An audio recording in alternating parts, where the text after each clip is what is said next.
Seigneur soit avec vous. Et avec votre esprit. Évangile de Jésus-Christ selon saint Luc.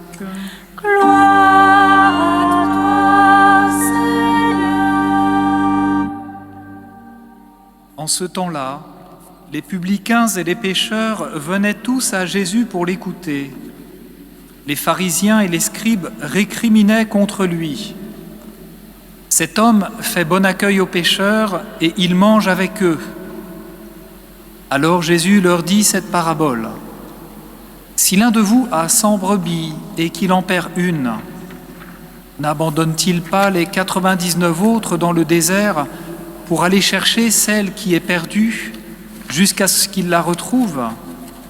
Quand il l'a retrouvée, il la prend sur ses épaules tout joyeux et, de retour chez lui, il rassemble ses amis et ses voisins pour leur dire « Réjouissez-vous avec moi, car j'ai retrouvé ma brebis, celle qui était perdue. Je vous le dis, c'est ainsi qu'il y aura de la joie dans le ciel pour un seul pécheur qui se convertit, plus que pour 99 justes qui n'ont pas besoin de conversion. » Ou encore, si une femme a 10 pièces d'argent et qu'elle en perd une, ne va-t-elle pas allumer une lampe, balayer la maison et chercher avec soin jusqu'à ce qu'elle la retrouve? Quand elle l'a retrouvée, elle rassemble ses amis et ses voisines pour leur dire « Réjouissez-vous avec moi, car j'ai retrouvé la pièce d'argent que j'avais perdue. » Ainsi, je vous le dis, il y a de la joie devant les anges de Dieu pour un seul pécheur qui se convertit. Jésus dit encore, un homme avait 2 fils. Le plus jeune dit à son père, « Père, donne-moi la part de fortune qui me revient. » Et le père leur partagea ses biens. Peu de jours après, le plus jeune rassembla tout ce qu'il avait et partit pour un pays lointain, où il dilapida sa fortune en menant une vie de désordre. Il avait tout dépensé quand une grande famine survint dans ce pays, et il commença à se trouver dans le besoin. Il alla s'engager auprès d'un habitant de ce pays, qu'il envoya dans ses champs garder les porcs. Il aurait bien voulu se remplir le ventre avec les gousses que mangeaient les porcs, mais personne ne lui donnait rien. Alors il rentra en lui-même et se dit « Combien d'ouvriers de mon père ont du pain en abondance, et moi, ici, je meurs de faim. Je me lèverai, j'irai vers mon père, et je lui dirai « Père, j'ai péché contre le ciel et envers toi. Je ne suis plus digne d'être appelé ton fils. Traite-moi comme l'un de tes ouvriers. » Il se leva et s'en alla vers son père. Comme il était encore loin, son père l'aperçut et fut saisi de compassion. Il courut se jeter à son cou et le couvrit de baisers. Le fils lui dit « Père, j'ai péché contre le ciel et envers toi. Je ne suis plus digne d'être appelé ton fils. » Mais le père dit à ses serviteurs, « Vite, apportez le plus beau vêtement pour l'habiller. Mettez-lui une bague au doigt et des sandales aux pieds. Allez chercher le veau gras, tuez-le, mangeons et festoyons. Car mon fils que voilà était mort, et il est revenu à la vie. Il était perdu, et il est retrouvé. » Et ils commencèrent à festoyer. Or, le fils aîné était aux champs. Quand il revint et fut près de la maison, il entendit la musique et les danses. Appelant un des serviteurs, il s'informa de ce qui se passait. Celui-ci répondit, « Ton frère est arrivé, et ton père a tué le veau gras, parce qu'il a retrouvé son frère en bonne santé. » Alors le fils aîné se mit en colère, et il refusait d'entrer. Son père sortit le supplier. Mais il répliqua à son père, « Il y a tant d'années que je suis à ton service, sans avoir jamais transgressé tes ordres, et jamais tu ne m'as donné un chevreau pour festoyer avec mes amis. Mais quand ton fils que voilà est revenu, après avoir dévoré ton bien avec des prostituées, tu as fait tuer pour lui le veau gras. » Le père répondit, « Toi, mon enfant, tu es toujours avec moi, et tout ce qui est à moi est à toi. Il fallait festoyer et se réjouir, car ton frère que voilà était mort, et il est revenu à la vie. Il était perdu, et il est retrouvé. » Acclamons la parole de Dieu. Louange à toi, Seigneur Jésus.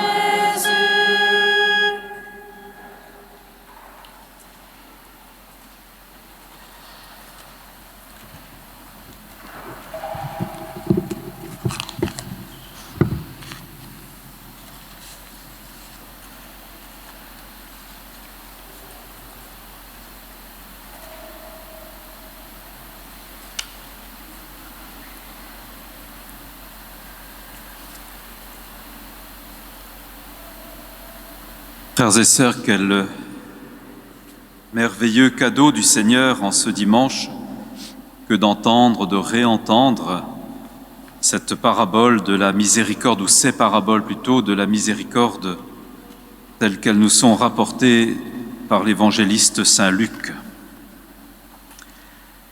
Et vous l'avez bien entendu, il y a un point commun dans les lectures de ce dimanche.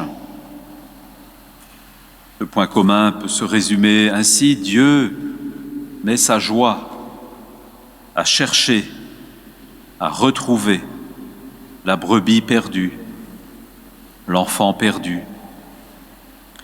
Oui, Dieu est en quête, Dieu sort pour venir jusqu'à nous. Dieu veut nous ramener à lui. Et dans la Bible, il y a comme un refrain d'ailleurs qui court: « Revenez à moi de tout votre cœur, car je suis un Dieu lent à la colère, plein d'amour et de miséricorde. » Nous en avons l'illustration aujourd'hui, des paraboles pour nous dire, pour nous redire que la miséricorde du Seigneur se manifeste inlassablement et qu'il ne se résout pas, qu'il ne se résoudra jamais à voir ses créatures, c'est-à-dire nous, se perdre, s'éloigner de lui. C'est le grand mystère de l'incarnation et de la rédemption. Le Fils de l'homme est venu chercher et sauver ceux qui étaient perdus. Dieu a tant aimé le monde qu'il a donné son Fils. Il a donné son Fils pour que le Fils nous ramène vers lui, nous ramène à lui. On peut dire aussi que c'est une très belle perspective pour commencer d'une certaine manière une nouvelle année pastorale. C'est un peu ces dimanches comme des dimanches de rentrée, vous le savez. Il est bon, comme pour une communauté qui reprend un petit peu corps après une dispersion, qui va reprendre ses activités d'une manière ou d'une autre, bien d'entendre et de réentendre ces merveilleux passages de l'Écriture qui nous parlent de proximité. Proximité de Dieu à notre égard d'abord, qui nous parle de joie, de pardon, de renouveau, qui nous parle de la promesse du Christ de nous donner la vie éternelle, qui nous parle de la proximité de Dieu et donc, par déduction, qui nous invite aussi à la proximité les uns avec les autres. Et la proximité, pour nous chrétiens, ce n'est pas simplement une affaire de sentiment. C'est parce que Dieu s'est fait proche de nous qu'il nous invite aussi à nous faire proches les uns des autres, à faire grandir en nous, autour de nous, ces liens de fraternité qui nous unissent, mais qui sont fragiles aussi, nous le savons bien. Un peu comme ceux qui s'éloignent de Dieu, un peu comme ce fils qui a perdu la proximité avec son Père et qui n'en est pas heureux, et qui, au contraire, retrouve sa raison d'être, retrouve sa qualité de fils quand il se sent appelé, accueilli dans les bras de son Père. Proximité de Dieu, proximité les uns avec les autres. Et nous savons aussi, hélas, combien de personnes souffrent de solitude. Eh bien, nous qui avons la grâce de vivre ensemble, de célébrer ensemble, cultivons ce lien, ne l'abandonnons pas. Remarquez aussi, et ce n'est pas un détail anodin, que l'Évangile commence par cette annotation. Il y a les publicains et les pécheurs qui viennent à Jésus pour l'écouter, c'est-à-dire ceux qui, selon les vues des hommes, sont le plus éloignés de Dieu. Ils viennent vers Jésus. Et il y a les pharisiens et les scribes qui récriminaient contre lui. Récrimination. Ça aussi, c'est quelque chose qui court souvent dans la Bible. Le peuple qui récrimine contre Dieu, qui récrimine contre Moïse. Pourquoi nous as-tu fait sortir d'Égypte? Oh, nous étions esclaves, mais au moins nous avions de quoi manger, tandis qu'ici, nous n'avons rien. Pourquoi nous as-tu fait cela? Récrimination. Bien, je pense, mais peut-être pas ici, que les récriminations ne sont hélas pas absentes de nos conversations, y compris dans nos relations en Église. Oh, vous savez, il y a des personnes qui trouvent toujours que quelque chose ne va pas. Sous-entendu, qui ne va pas comme elles voudraient que cela aille, et qui commencent leurs propos « il n'est pas normal que » ou « je ne suis pas d'accord ».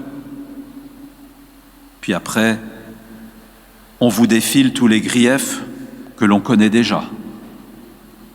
Alors il est tout à fait normal, et c'est sain, c'est bien, faire valoir des points de vue différents, d'apporter des critiques, à condition qu'elles enrichissent et qu'elles construisent pour le bien, toujours dans un esprit de charité et de communion, pas dans une volonté de se mettre à part, comme si tout tournait autour de soi.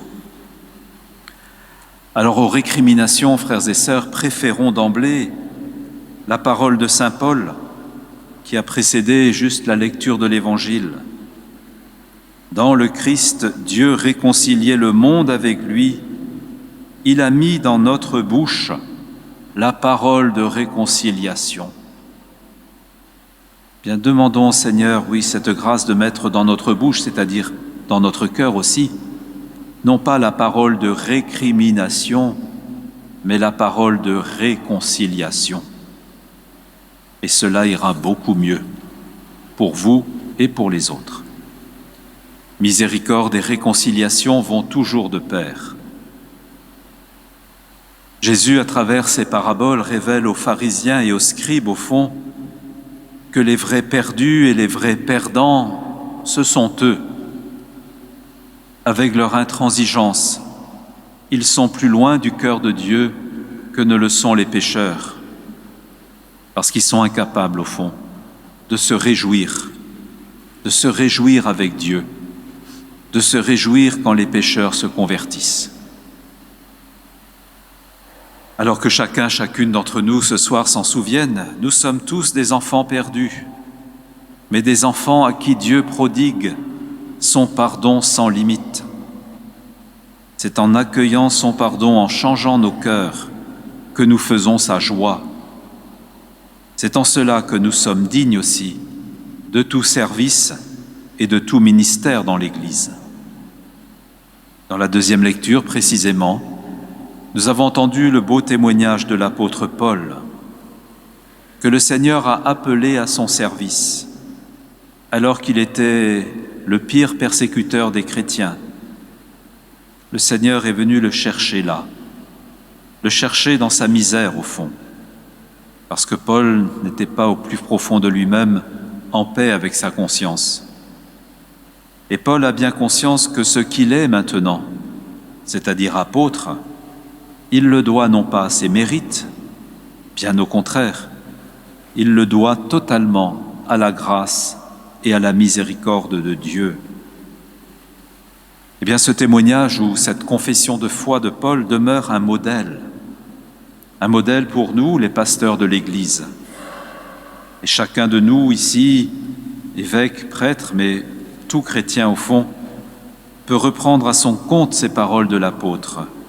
« Bien-aimé, je suis plein de gratitude envers celui qui me donne la force, le Christ Jésus notre Seigneur, car il m'a estimé digne de confiance lorsqu'il m'a chargé du ministère. » Tout à l'heure, comme le disait le Père Jean, effectivement, je vais envoyer en mission des membres de votre assemblée, des frères et sœurs baptisés comme vous, qui ont accepté de répondre à l'appel de leur curé pour l'aider avec le Père Jean-Loïc à porter aussi la charge, la mission dans cette paroisse.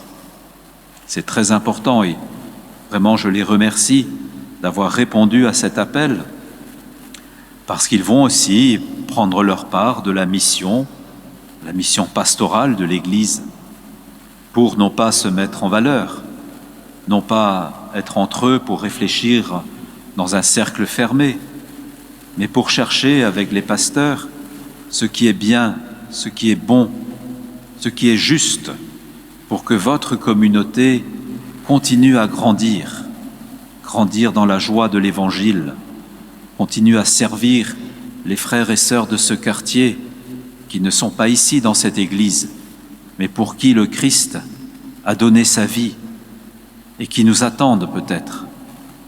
Nous pouvons toujours dire que nous les attendons à l'Église, mais ceux qui sont à l'extérieur de l'Église attendent aussi ceux qui sont dans l'Église. Ça marche à double sens. Alors il faut que chacun se souvienne, oui, qu'il nous a été fait miséricorde et que notre force, ce n'est pas nous, ce n'est pas notre génie. Notre force, c'est la force du Christ.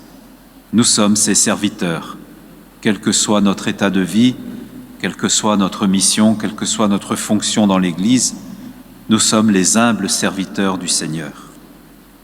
Cela veut dire que nous ne pouvons rien faire sans son amour, sans sa lumière, sans sa puissance. Vous avez ici la grâce d'avoir une chapelle de l'adoration. Ce n'est pas quelque chose en plus, c'est le cœur de la mission, être devant le Seigneur, lui demander sa lumière, sa force, prier, intercéder, être devant lui gratuitement, car c'est lui le Maître, c'est lui qui conduit son Église. Alors ne nous laissons pas aller sur d'autres chemins, laissons-nous conduire par le Seigneur. Comme dit le psaume, si le Seigneur de bâtit la maison, les ouvriers travaillent en vain. Alors, frères et sœurs de cette paroisse, des disciples d'Emmaüs, eh bien, revenez toujours aussi à ce titre, qui n'est pas au fond qu'un titre, qui est tout un programme pour votre paroisse. Cheminer, avancer ensemble, écouter le Christ qui nous conduit, se laisser conduire par lui à la table de l'Eucharistie pour repartir annoncer « Il est vivant, nous en sommes témoins ». Voilà la grâce que je vous souhaite en ce début d'année pastorale, que la paix, la joie et la beauté, la joie de Dieu rayonnent dans cette paroisse et à travers vous, elle rayonnera sur ce quartier où vous habitez. Amen.